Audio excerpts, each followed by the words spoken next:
Octobre 2022, le Kigali Convention Centre est en effervescence. Il s'apprête à recevoir la 145e Assemblée de l'Union interparlementaire, l'Organisation mondiale des parlements nationaux.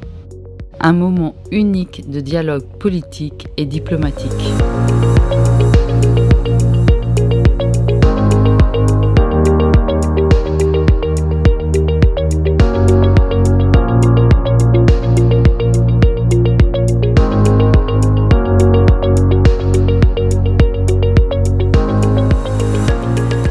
Pays ont répondu présent. La délégation du CNT de la République de Guinée compte bien dans ce cadre exceptionnel de rencontre faire entendre sa voix à l'international. Nous sommes dans un espace de donner et de recevoir, d'apprentissage mutuel, mais aussi de solidarité et attirer l'attention des parlements des autres pays sur la situation particulière de la Guinée.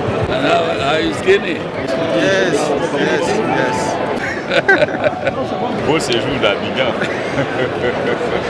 Comment allez-vous? Très bien. Être de la délégation pour venir représenter la Guinée à la 45e session de l'Assemblée des parlements ici au Rwanda pour vraiment tisser les liens d'amitié, de fraternité entre le Rwanda et la Guinée, mais surtout entre les pays des autres pays qui sont présents ici. C'est bon d'être en réseau dans ce monde, dans ce gros village interparlementaire. Les parlementaires doivent éviter d'être entre les quatre murs pour décider de l'avenir d'un pays. Nous devons être connectés avec les autres parce que d'autres pays ont connu des expériences similaires, d'autres pays ont connu des épreuves similaires, d'autres pays sont en avance sur nous. C'est important de discuter avec eux, partager leurs expériences pour ne pas qu'on commette les mêmes erreurs. La Guinée se trouve dans un contexte de transition. Nous sommes au CNT, Conseil national de la transition, un organe législatif. Nous avons pour rôle l'écriture de la Constitution. Il est toujours important que, en plus des éléments que nous avons déjà réunis, récoltés à l'interne, en ce qui concerne les éléments d'écriture de la Constitution, nous inspirer aussi de l'expérience d'autres parlements et aussi rechercher leur soutien pour tout ce que nous avons à faire dans le futur. Elle a été une opportunité pour nous de ne pas rester en marge des discussions, de nouer des relations avec les différents parlements existants, de prendre des contacts utiles avec les secrétaires généraux pour voir dans la mesure du possible comment nous pouvons nous engager dans des réformes en allant vers ces pays pour des voyages d'études, mais aussi en nous inspirant des bonnes pratiques qui sont dans ces pays pour nous permettre de doter notre institution d'outils qui nous permettent d'exercer pleinement nos activités. Donc la participation de la Guinée à cette 145e Assemblée de l'Union interparlementaire était d'autant plus importante que diplomatiquement nous avons essayé de démontrer à la face du monde entier que la Guinée est en train aujourd'hui justement de rehausser son niveau et que la Guinée est en train de redorer son blason vers un lendemain meilleur en passant par un mécanisme, en passant par des organes aujourd'hui qui ont été mis en place avec l'avènement du Conseil national de la transition, avec les autorités qui sont venues. Et ainsi, ces autorités ont tout de suite donné une réelle place au Parlement auquel j'appartiens et que je suis très honorée d'appartenir. À ce jour, l'UIP, l'Union interparlementaire, compte 178 parlements. 46 000 parlementaires du monde entier constituent la plus grande ressource de l'UIP. Les domaines d'action prioritaires de l'UIP concernent les grandes questions mondiales qui ont une incidence sur la vie des citoyens partout dans le monde. Le changement climatique, la démocratie, les droits humains, l'égalité des sexes et la participation des jeunes, la paix et la sécurité et le développement durable. Premières heures, premier contact. Toutes les commissions permanentes, sous l'égide de la présidence, du secrétariat et du Parlement hôte, devront se réunir. Au-delà des divergences des normes politiques, sociales, culturelles et religieuses, au-delà des conflits qui secouent aujourd'hui les démocraties, chacun cherchera à coopérer dans un but unique, protéger les générations futures. Dans son discours d'ouverture, le président Paul Kagame n'a pas manqué de rappeler l'essence même de l'UIP, la collaboration. Collaboration between parliaments is needed.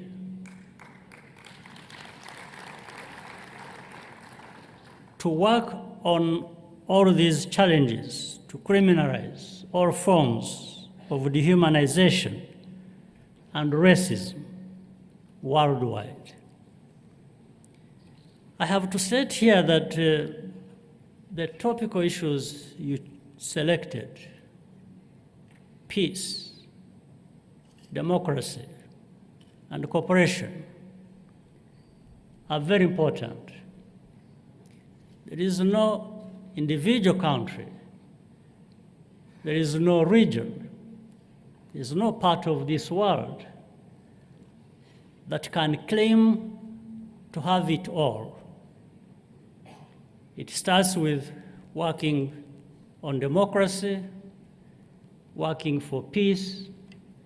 If we don't do it through cooperation, I don't think we can achieve anything.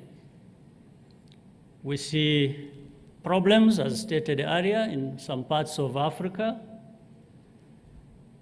While one is thinking that this is confined to Africa, you immediately realize that other parts of the world are going through similar challenges that affect peace, that affect democracy. What a better way then can we think of to find solutions than through cooperation? I think we need to work together more and not have people who assume that they have it all and they can tell others what they should be doing. It doesn't work like that. It's not the reality of this world we live in, all of us.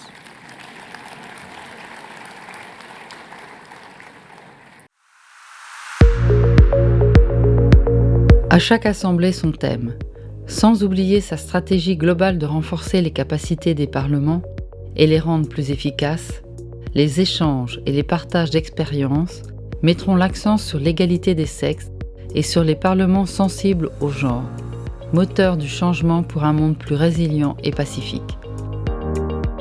Si l'engagement dans la protection des droits humains, en traduisant les normes internationales en réalité nationale, est l'une des conditions préalables à des parlements forts, être inclusif et représentatif est l'autre condition préalable incontournable.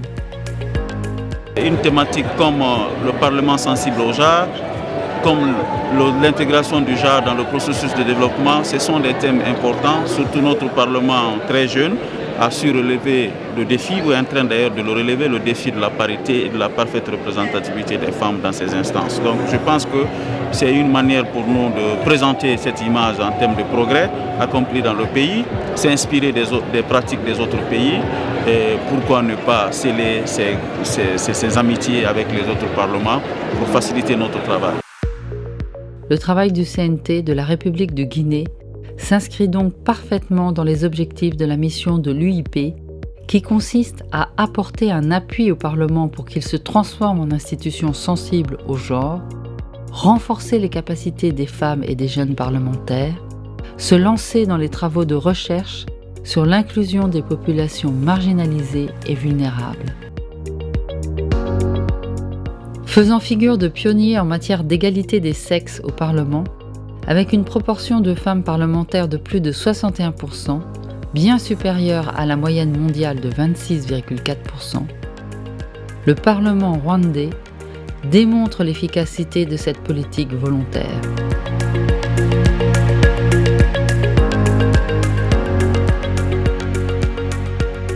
Chaque pays a la possibilité de venir à la tribune afin de délivrer son message. Un moment important pour la Guinée en période de transition. Une tribune légitime pour le CNT, organe législatif membre de l'UIP. La prise de parole du président du CNT, le docteur Dansa Kourouma, est sans équivoque. Le CNT, Conseil national de la transition, organe législatif donc que j'ai l'honneur de diriger, s'inscrit dans cette logique historique en vue de faire des institutions et organes de gestion et de décision des environnements favorables à la famille au sein desquels les hommes et les femmes peuvent constater que leurs besoins en termes de vie et de travail sont pris en compte. Nous sommes déterminés à faire de notre organe parlementaire et des autres institutions des espaces dans lesquels le langage et le comportement sexistes sont intolérables, car nous avons conscience qu'en Guinée, chaque structure étatique, économique, sociale et culturelle doit incarner et favoriser l'égalité des sexes et offrir le meilleur résultat à la lutte contre la pauvreté. Dans cette perspective, l'égalité des sexes et l'autonomisation des femmes sont des puissants leviers de mutation profonde intrinsèquement liés au développement durable. Les réformes de la transition en cours en République de Guinée tendent à mettre en place les lois devant faire de l'institution parlementaire et de l'ensemble des organes de l'État des espaces citoyens de liberté, de coopération et de collaboration des hommes et des femmes en vue de répondre ensemble à leurs besoins respectifs. La sensibilité d'un Parlement au genre signifie, à notre avis, intégrer une démarche d'égalité des sexes, évaluer les incidences pour les femmes, les hommes, les filles et les garçons de toute action envisagée dans le cadre de l'ensemble des pratiques institutionnelles, politiques, programmes et de toutes les activités du pays. La sensibilité au genre implique, pour un Parlement, l'élaboration et la mise en œuvre, la surveillance et l'évaluation des politiques et des programmes de manière à faire bénéficier les femmes et les hommes des avantages égaux dans l'objectif que l'égalité ne puisse se perpétuer. Le but ultime est d'atteindre l'égalité des sexes. Il s'agit notamment de prendre des mesures intenses au Parlement pour réaliser concrètement la parité hommes-femmes au niveau de la désignation, de l'élection et au recrutement du personnel électoral. Par exemple, l'enjeu n'est pas tout simplement d'ordre quantitatif, il consiste plutôt à transformer notre culture institutionnelle pour pouvoir tirer pleinement parti de notre potentiel résultant de la majorité numérique des femmes et des règles d'égalité souhaitées qui soient inclusifs, exemptes de favoritisme et de discrimination. C'est au vu de l'importance du rôle parlementaire dans l'élaboration des législations favorables à l'égalité hommes-femmes que le caucus des femmes parlementaires de Guinée a été mis en place, organisé pour promouvoir dans notre pays, au-delà de la transition, des institutions sensibles au genre.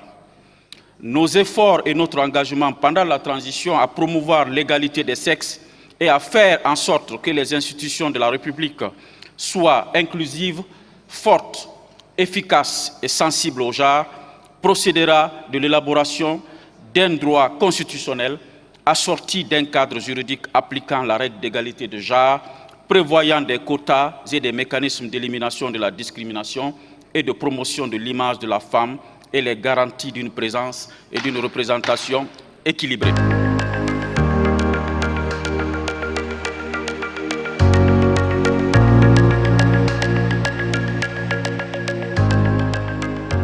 Je suis une personne suffisamment convaincue pour la question de genre. D'abord, je n'ai aucune difficulté culturelle, aucune difficulté confessionnelle de travailler égal à égal avec une femme. Ça, c'est une culture que j'ai depuis la société civile. Donc, personnellement, en tant que leader du Parlement guinéen, je ne suis pas une personne à convaincre. Au contraire, je suis un champion qui doit amener à convaincre les femmes, à avoir les meilleures stratégies, les meilleurs discours, mais aussi à mobiliser les autres hommes en faveur de la parité. Donc, sur ce plan, c'est une personne convaincue qui est venue. Le dernier document qui a été présenté comme déclaration de Kigali sur la parité homme-femme, surtout dans les instances parlementaires, pour moi, c'est une déclaration qui est en phase avec ma vision de changement à mener, à opérer, d'abord au sein de notre assemblée transitoire et pour que ça fasse tache d'huile au niveau des parlements qui viendront après la transition. Parce que notre objectif, ce n'est pas d'être meilleur pendant les 2 années ou 3 ans de transition. C'est une période qui est suffisamment courte, mais l'impact qui sera l'impact de notre passage au Parlement pour que ça serve de modèle ou de ligne de conduite pour les autres parlements qui viendront après nous. Pour moi, tout ce que je mène comme action, je me bats et avec tous mes collègues, nous nous battons donc pour que notre action soit empreinte d'exemplarité, mais aussi de durabilité et pour que les changements positifs opérés pendant la transition puissent impacter des années et des années, voire même des décennies et des décennies, le comportement, la conduite et la compréhension des autres qui vont nous remplacer. Donc ce n'est pas un travail égoïste pour dire que nous avons géré un Parlement transitoire avec 1000 lumières, mais comment notre action peut impacter et servir de modèle de conduite pour les autres parlements, certes qui ne sont pas mis en place dans les mêmes contextes, mais qui doivent relever les mêmes défis. C'est pourquoi l'UIP, dans sa stratégie, veut garder les pays en transition, parce qu'une transition est une étape importante. Quand elle réussit, ceux qui viendront naturellement vont emboîter le pas. Mais si elle ne réussit pas, ceux qui viendront seront dans l'éternel recommencement. Donc, moi je pense que nous avons, sur les questions de genre, j'ai eu des éléments de compréhension. Et j'étais avec une délégation aussi qui a été très bien informée. Il y avait 3 dames qui étaient avec moi, qui ont compris que le caucus qu'on a mis en place pour booster la question de la représentativité des femmes au Parlement et dans les autres instances de l'État, ils ont d'autres défis à relever. Ce n'est pas dormir sous le laurier, mais il y a un travail de leadership à faire, de lobbying, mais aussi de réformes à soumettre et à proposer, mais aussi la mobilisation de tous les acteurs pour que la question du genre puisse être durablement impactée, la conduite de l'action publique dans notre pays. Les objectifs de l'UIP restent multiples. Au-delà de rendre les parlementaires plus forts et plus démocratiques, l'UIP mène une politique volontaire afin non seulement de faire progresser l'égalité des sexes et le respect des droits des femmes, de protéger et promouvoir les droits humains, mais aussi de contribuer à la consolidation de la paix, à la prévention des conflits et à la sécurité, et enfin d'autonomiser les jeunes. Nombreux seront les sujets évoqués et nombreuses seront les recommandations pour soutenir les politiques fiscales incitant les femmes à rejoindre le marché du travail formel, lutter contre la dégradation de l'environnement et soutenir les efforts visant à mettre fin aux subventions préjudiciables à l'environnement, lutter contre la fraude fiscale et renforcer les lois anti-blanchiment, lutter contre l'analphabétisme et la scolarisation insuffisante, mettre davantage l'accent sur la protection et l'inclusion des femmes dans les efforts de lutte contre le terrorisme, être un soutien direct et permanent pour les parlementaires en danger, soutenir la résilience et la capacité d'innovation des parlements, être un pivot pour le dialogue, les échanges, la solidarité et la diplomatie parlementaire au niveau international. Lors des rencontres sur l'égalité des sexes et sur le Parlement sensible au genre, la délégation guinéenne, qui fait partie des 35 délégations présentes à Kigali qui ont respecté l'équilibre entre les sexes, s'est montrée active, soutenue par le docteur Dansa Kourouma, qui a déjà implanté pour son pays une politique volontaire et pragmatique s'inscrivant dans la stratégie de l'UIP. C'est les parlements qui votent les lois. Alors si l'UIP prend des décisions, ça doit s'appliquer aux États. Donc c'est important que tous les pays mettent dans leurs lois, dans leur constitution, comme le Rwanda et les autres pays, la parité. Pour moi, c'est fondamental. Et mettre en place des principes fondamentaux, en tout cas nous le ferons en Guinée, qui ne sont pas violables, qu'on ne peut pas violer.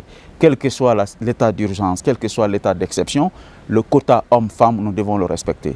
Donc pour moi, ça met la pression sur le gouvernement pour que les politiques publiques puissent tenir compte de la création de conditions éducatives, sanitaires, socio-culturelles ou d'émancipation pour que la femme puisse suivre ce feeling-là et cheminer avec confiance, avec fierté dans ce processus de parité. Tout système qui néglige la participation des femmes dans la vie économique, sociale et éducative aurait manqué à un devoir face à la moitié ou plus de ses citoyens. Et puisque le principe de parité a pour but de promouvoir l'égal accès des femmes et des hommes aux mandats électoraux et à des fonctions électives,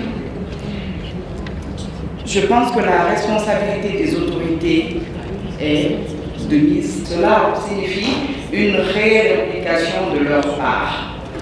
Mon pays connaît une transition, mais dès les premières heures, les nouvelles autorités ont affirmé avec une réelle volonté la participation des femmes et ont encouragé toutes les candidatures féminines à ce jour.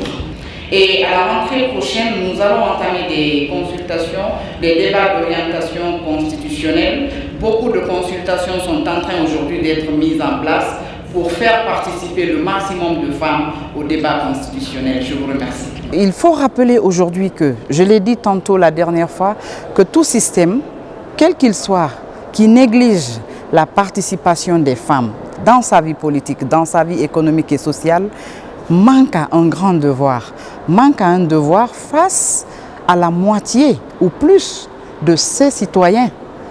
Donc, ce débat sur la parité, dont le but d'ailleurs est de promouvoir l'égal accès des hommes et des femmes à toutes les décisions et à tous les postes électoraux et aux fonctions électives, nous amène justement à réfléchir sur la question de la femme, sur la question de la position de la femme, sur la question de la redynamisation de toutes les fonctions que les femmes sont susceptibles d'occuper aujourd'hui ou sont censées occuper.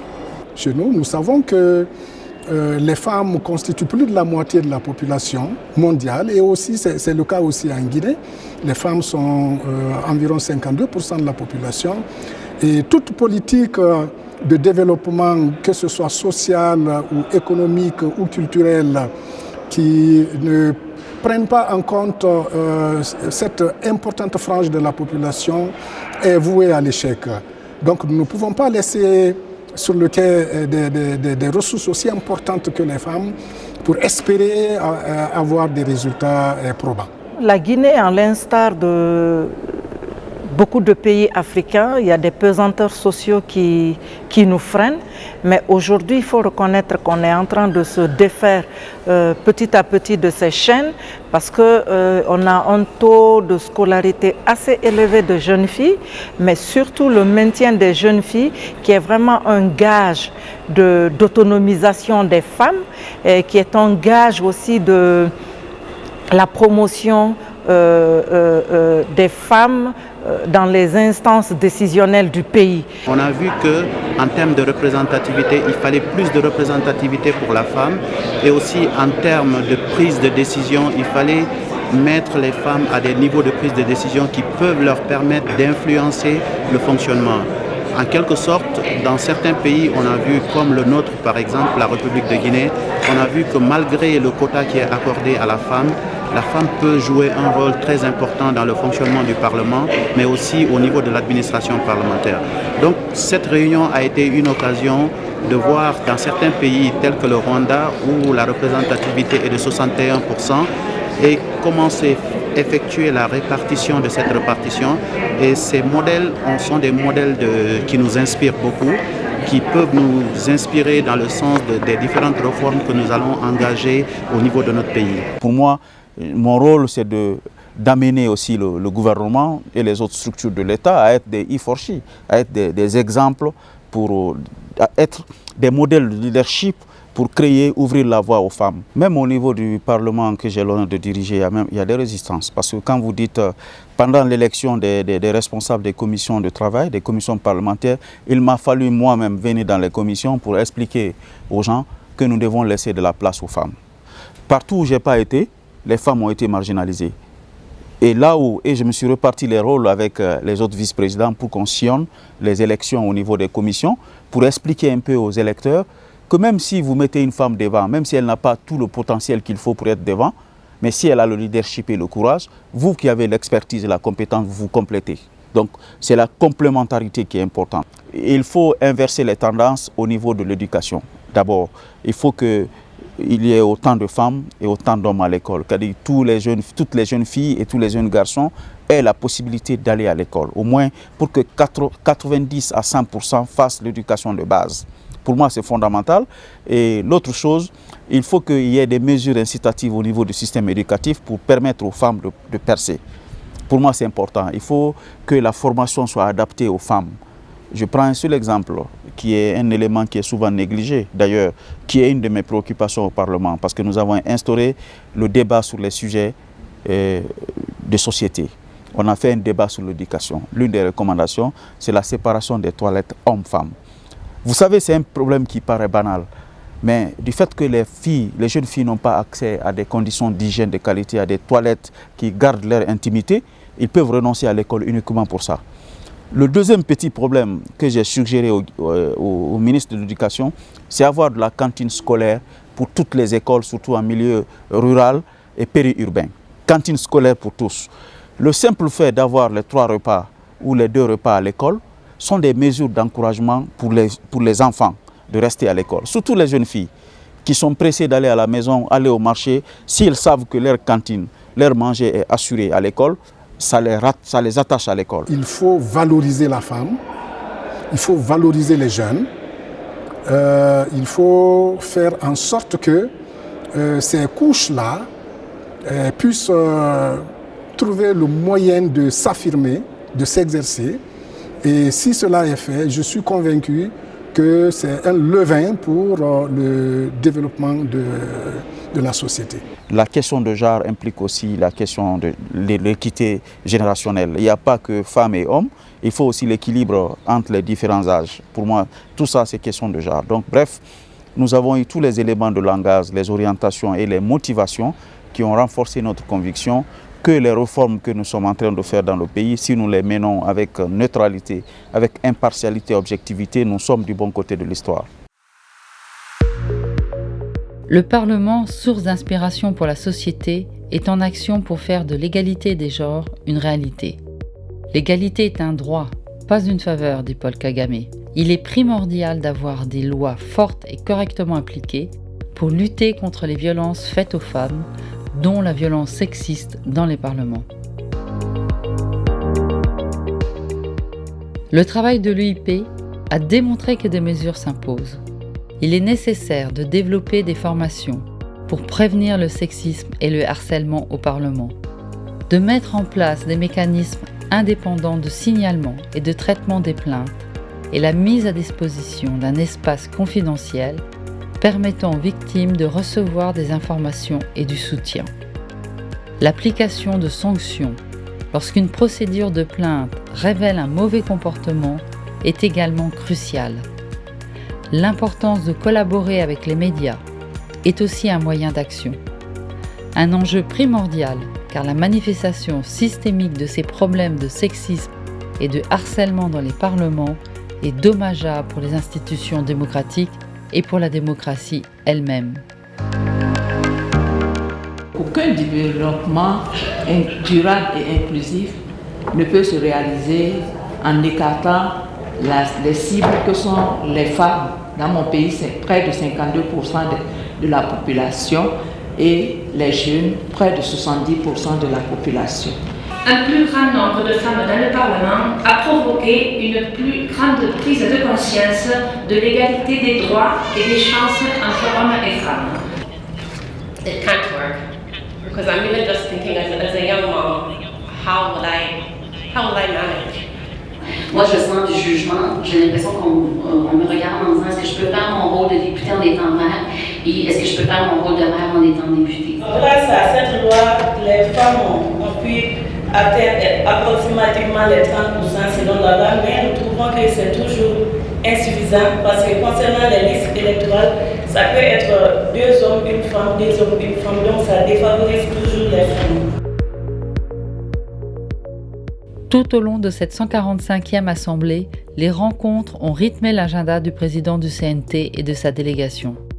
Prendre conseil, expliquer ses positions et être au cœur des décisions, autant d'objectifs à remplir afin de rendre la mission dynamique et constructive. Nous avons toutes les potentialités qui existent sur Terre pour qu'un pays puisse être un pays développé. Alors, venir voir le Rwanda qui n'a pas autant de ressources que nous et qui a pu s'en tirer d'affaires, je pense que c'est une prise de conscience profonde. C'est la première chose qui m'a marqué dans cette rencontre. La deuxième chose, c'est de rencontrer d'autres homologues d'autres pays avec lesquels nous avons des relations sur le plan diplomatique, mais sur le plan parlementaire, nous n'avons pas de relations. Ceci nous a permis de rencontrer certains pays qui ont une histoire très profonde avec la Guinée et de rétablir les relations sur le plan parlementaire avec ceci. Mais l'autre chose, c'est d'expliquer aussi aux autres interlocuteurs la situation du pays. Pourquoi la Guinée s'est retrouvée dans cette transition? Quels sont les objectifs et les attentes de la population guinéenne et quelles sont les orientations et la vision des acteurs de la transition? Parce que cette communication du B2B est très importante pour changer l'image ou la perception des autres sur notre pays. L'Association des secrétaires généraux des parlements, dont leur rôle est d'étudier la procédure, la pratique et les méthodes de travail des divers parlements, et de suggérer les mesures propres à améliorer ces méthodes, s'est également réunie. Une occasion pour le secrétaire général du CNT, Souleymane Touré, de faire entendre la voix de la Guinée. On a mis à profit nos différentes réunions pour discuter de certaines thématiques qui portent non seulement sur les règles de déontologie, le code d'éthique, mais également l'élaboration des budgets au niveau des parlements, mais ensuite de voir quelques modèles de cas pratiques qui peuvent être inspirants pour certains pays en termes de gouvernance parlementaire, mais aussi en termes de gouvernance de l'administration parlementaire. En parlant de l'éthique, on a essayé de parler d'abord des règles de déontologie qui s'appliquent aux parlementaires, mais aussi les règles de déontologie qui s'appliquent à l'administration parlementaire. Et pour voir que dans le comportement et dans le fonctionnement, comment les différents acteurs, c'est-à-dire les parlementaires et l'administration, arrivent à respecter ces règles d'éthique pour le bon fonctionnement de nos parlements. Mais également, on s'est soucié un peu de la transition qui peut se faire, c'est-à-dire après la fin d'un mandat d'un député, quel est l'accompagnement qui peut lui être apporté pour sa retraite. Donc ce sont des questions que nous avons discutées ici pour voir comment on peut ouvrir davantage nos différentes administrations à des réformes qui peuvent être porteurs en matière de réforme sur le code d'éthique et sur le code de déontologie. On a vu qu'en termes de représentativité, il fallait plus de représentativité pour la femme et aussi en termes de prise de décision, il fallait mettre les femmes à des niveaux de prise de décision qui peuvent leur permettre d'influencer le fonctionnement. En quelque sorte, dans certains pays, on a vu, comme le nôtre par exemple, la République de Guinée, on a vu que malgré le quota qui est accordé à la femme peut jouer un rôle très important dans le fonctionnement du Parlement, mais aussi au niveau de l'administration parlementaire. Donc cette réunion a été une occasion de voir dans certains pays tels que le Rwanda, où la représentativité est de 61%, et comment s'est effectuée la répartition de cette répartition. Et ces modèles sont des modèles qui nous inspirent beaucoup, qui peuvent nous inspirer dans le sens des différentes réformes que nous allons engager au niveau de notre pays.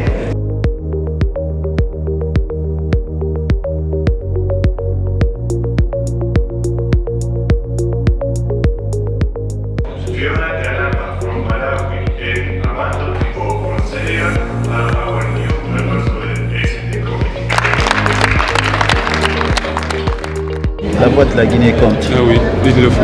Ouais. L'un des principaux atouts de l'UIP est sa capacité à relier les parlements membres entre eux, à créer un espace dans lequel des vues diverses parfois s'opposent. L'organisation de l'UIP crée un espace qui sert de pivot pour le dialogue, les échanges, la solidarité et la diplomatie parlementaire au niveau international. L'intervention de mon frère du Nigeria m'oblige à prendre la parole. Le Parlement du Mali est représentatif du peuple malien. Et c'est le peuple qui a décidé comment ces parlementaires doivent être choisis.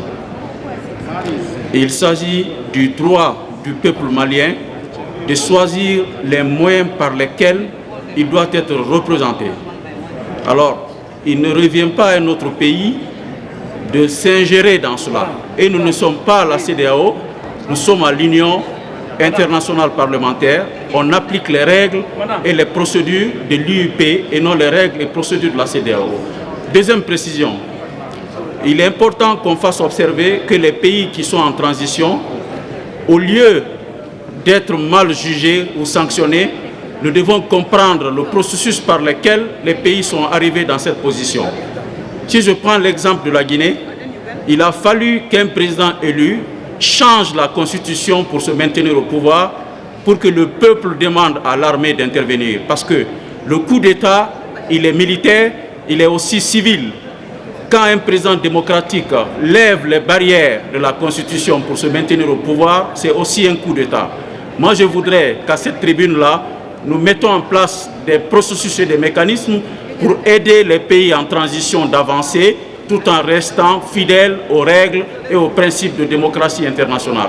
Donc, il ne revient pas à un parlementaire d'indiquer la voie par laquelle le peuple se veut être représenté au niveau de l'instance qu'il la représente. Je vous remercie. Ce que le Nigeria avait comme position face au Mali concernait indirectement la Guinée, concernait les autres pays en transition. Et il fallait prouver à l'Assemblée que du fait que ces pays en transition sont acceptés à l'UIP n'est pas un cadeau, mais c'est un principe de l'UIP. Qu'un pays ne peut pas remettre ça en cause, quelle que soit sa lecture ou sa volonté de la situation. Pour moi, il était important de recadrer la situation pour dire que ce n'est pas un péché d'Israël qu'un pays soit en transition. Le Nigeria, qui est le Nigeria aujourd'hui, a le record, n'est-ce pas, des prises de pouvoir anticonstitutionnelles. Mais il s'est en sorti parce qu'il y a eu des hommes et des femmes qui ont cru à l'avenir du pays, qui se sont sacrifiés pour remettre en place les bases d'un État démocratique. Donc, c'est la même mission que nous devons faire. Donc, nous devons être, par contre, conseillés par le Nigeria et non être combattus par le Nigeria, parce qu'il a plus d'expérience que nous en matière de coup d'État. C'est donc en toute logique que la délégation a rencontré le président de l'Union interparlementaire, Duarte Pacheco. Un moment d'échange pour mettre les premiers jalons d'une coopération et d'une politique d'accompagnement. L'UIP a mis en place toute une série d'outils et de séminaires qui permettent de mieux accompagner l'élaboration des lois et de contrôle des politiques publiques, de mieux comprendre le processus d'approbation du budget, de mettre en place une politique du respect des droits humains et des parlementaires genrés. Des formations sur lesquelles le CNT compte bien s'appuyer pour avancer vers leurs objectifs et répondre aux attentes de l'UIP. Ce qu'on a obtenu de plus important, c'est d'abord le fait que la Guinée reste et demeure membre à part entière de l'UIP, et deuxièmement, la bonne lecture du président de l'UIP sur la situation de la Guinée avant le coup d'État et la situation de la Guinée aujourd'hui, et troisièmement, la confiance qu'il a placée en notre modeste personne, en ayant comme présomption que nous sommes des personnes engagées et de bonne foi et motivées pour sortir le pays de l'ornière. Pour moi, ça c'est très très important. C'est un plaisir pour moi d'avoir la réunion avec votre président et savoir qu'en Guinée, nous sommes préparant une transition pour une vraie démocratie. L'Union interparlementaire est prochaine de tous les parlements du monde, spécialement des parlements qui veulent être démocratiques en tous les aspects. Et par cela, nous sommes prêts à aider avec notre technicien et notre connaissance les personnes qui travaillent et qui sont à construire une nouvelle constitution pour la Guinée. Vous pouvez savoir que l'Union interparlementaire, c'est à l'accoucher de votre Parlement pour construire la vraie démocratie. Le président nous a promis fermement qu'il sera du côté de la Guinée, qu'il va aider le pays à s'en sortir en apportant un appui technique, un appui matériel, mais aussi même un appui financier pour permettre à notre Parlement de relever les défis, n'est-ce pas, qui sont aussi les défis de l'UIP, c'est-à-dire être un Parlement démocratique pour prendre des décisions légitimes, mais des décisions qui sont fortement inspirées par les bonnes pratiques démocratiques à travers le monde. Après 4 jours d'intenses débats, dans une atmosphère chaleureuse, c'est le moment des derniers échanges, des derniers conseils. Le secrétaire de l'UIP, Martin Chongong, tient également à exprimer personnellement son soutien. Nous comprenons la situation difficile que vous traversez. C'est pour cela que j'ai insisté pour qu'on maintienne la qualité de membre de la Guinée au sein de l'Union, parce que nous devons vous aider à traverser cette période difficile, au lieu de dire bon écoutez, on vous suspend en attendant que les choses s'améliorent. C'est pas ça, c'est pas notre démarche, en tout cas pas la mienne. Donc je souhaite qu'on puisse travailler assez rapidement pour voir ce qu'on peut faire. Merci à vous. Merci beaucoup du travail et un grand succès. It's a pleasure.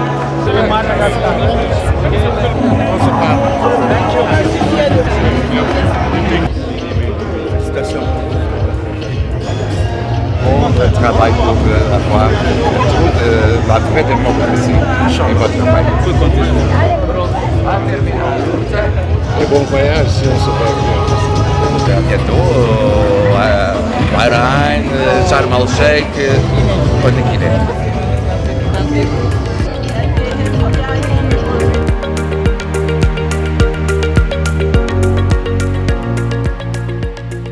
Pour le docteur Dansa Kourouma, il lui restait une mission tout aussi importante, aller à la rencontre des Guinéens vivant au Rwanda, pays hautement symbolique à ses yeux, pays qui a parcouru un long chemin vers la justice, la réconciliation et le développement. Nous avons toutes les richesses rares du monde, les plus importantes du monde. La Guinée en a. L'uranium est très convoité. Mamou a l'uranium, Kishidougou a l'uranium, Tougué a l'uranium. Et les richesses sont tellement réparties que aucune région n'est lésée. Toutes les régions de la Guinée ont leurs richesses. Mais richesse là, c'est la poussière. Parce que quand on met la bauxite, quand vous vous promenez là, on dit que c'est la bauxite qui est dans ça. Mais mon gars, c'est de la poussière, c'est la terre, ce n'est rien. Tu peux même venir enterrer tes parents là-bas, dans la bauxite, parce que c'est de la terre. Pour que la bauxite devienne de l'alumine et de l'aluminium et donner de l'argent pour permettre de construire des écoles, des universités, des routes, des usines et développer le pays, il faut l'entente. Et quand on vient vous rencontrer, il faut qu'on vous dise la vérité. Le pays où vous vivez là, tous les Guinéens peuvent douter de la paix et du progrès, sauf vous. Parce que vous vivez dans un pays qui a eu une histoire tragique, qui est aujourd'hui devenu le pays le mieux gouverné de l'Afrique. Vous pensez que pour réussir ça, il a fallu d'abord qu'ils parviennent à mettre les populations de ce pays ensemble, pour qu'ils renoncent aux rancœurs du passé, pour dire que ça c'est des épreuves de la vie et la justice s'est installée. La justice dont il est question, ce n'est pas seulement quand quelqu'un vole, on le condamne à 10 ans, 20 ans de prison. Ce n'est pas ça seulement la justice. La justice aussi, elle est économique. C'est créer des conditions pour que tous les Guinéens, en fonction de leur niveau d'études, de leur qualification et de leurs besoins, aient accès à la prospérité nationale. Quand vous regardez pourquoi les gens se sont révoltés, c'est parce qu'il n'y a pas la justice sociale, c'est parce qu'il n'y a pas la justice économique. Certains ont pensé qu'ils sont brimés. Ils ont préféré mourir comme ça que de mourir dans la pauvreté et dans la misère. Ils se sont sacrifiés. Ça, c'est une justice. Mais on ne rendra pas, on ne payera jamais à ceux-ci-là ce qu'ils ont subi pour le pays. La meilleure façon de leur rendre justice, c'est de gouverner le pays autrement. De faire de telle sorte que le peu qu'on a profite à l'ensemble de la population, en bannissant le régionalisme et l'ethnocentrisme. Nous sommes rentrés en transition, vous savez, c'est parce que vous-même, vous êtes convaincus que la manière dont le pays allait, c'était pas bon. C'était pas du tout bon. Et la trajectoire n'était pas bonne. Et je vais vous donner une explication très claire que j'ai eu à faire avec les délégations que j'ai rencontrées pendant le forum. J'ai donné un langage très simple. Nous, notre slogan, c'est dire que cette transition est la dernière transition. Et en Guinée, on ne doit plus parler de coup d'État. Mais il faut que des personnes se sacrifient pour ne plus qu'on parle de coup d'État. la compréhension de notre mission, je peux vous rassurer que nous savons ce que nous sommes venus faire dans cette transition-là. Nous sommes très sûrs. C'est vrai, il y a de la contradiction, ça crie, ça parle, chacun interprète de sa manière. Mais si nous avons tous accepté de mettre notre main sur le Coran, tous ceux qui ont eu un décret en République de Guinée ont juré sur le Coran de ne pas trahir le pays. Et aujourd'hui, l'engagement est là. La charte dit que nous ne serons pas candidats aux prochaines élections. C'est un acquis. Le cap est donné et les engagements sont pris. Les institutions de la transition œuvrent chaque jour à la restauration de la République de la Guinée.